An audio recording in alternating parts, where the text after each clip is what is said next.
চতুর্থ শ্রেণীর শিক্ষার্থীরা, তোমাদের গণিত বইয়ের 33 পৃষ্ঠা খোলো এবং 7 নাম্বারটা ধরো। একটু কি লেখা আছে? 56,806 এর সাথে কোন সংখ্যা যোগ করলে যোগফল 64,932 হবে? কথাটা একটু ভালো করে খেয়াল করো। কি বলছে? 56,806 কত লেখা আছে একটু বলো তো দেখি।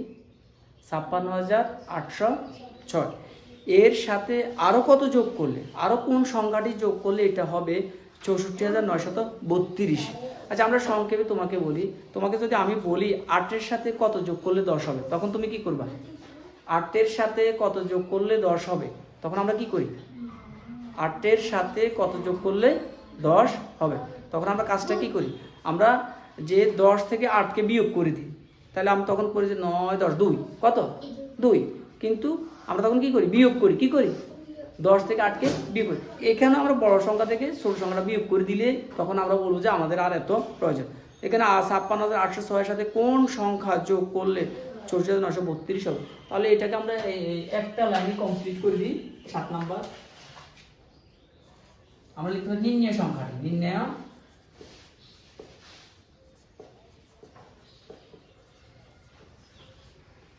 তাহলে নির্ণয় সংখ্যাটি আমাদের কি বলছে? 64,932। 64,932 আর কি বলছে? 56,806। আমরা যখন এই যে এখন আমরা এই সংখ্যা থেকে এই সংখ্যা যখন আমরা বিয়োগ করে দিব, তখনই আমাদের কাঙ্ক্ষিত যে সংখ্যা সেটা বের হয়ে যাবে। তাহলে বিয়োগটা একটু দেখো। 2 থেকে আমরা 6কে বিয়োগ করব। 2 থেকে 6কে কিন্তু বিয়োগ যায় না। 2 ছোট, 2 কি কত হলো? 12। তাহলে 12 থেকে 6 গেলে 6। এখন 12 আর হাত থাকে 1, 0 সাথে 1 যোগ করো 1। এখানে হলো 3, তাহলে 3 থেকে 1 গেলে 2, 3 থেকে 1 গেলে 2। এবার এখানে হলো কত? 9, এখানে হলো কত? 8, 9 থেকে 8 গেলে 1, 9 থেকে 8 গেলে 1। এখন এখানে হলো 4, এখানে হলো 6, আবারও 4 ছোট 6 বড়। 4 কে আমরা কত ধরব? 14। কত? 14। 14 থেকে 6 বিয়োগ করে দাও 8। কত কি? 8।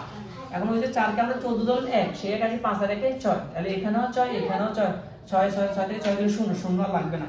0 আর লাগবে না।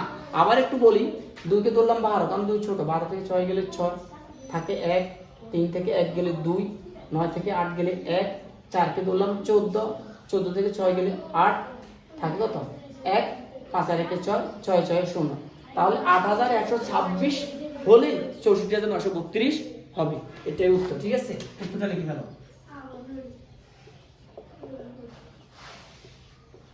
নির্ণয় সংখ্যাটি 8,126।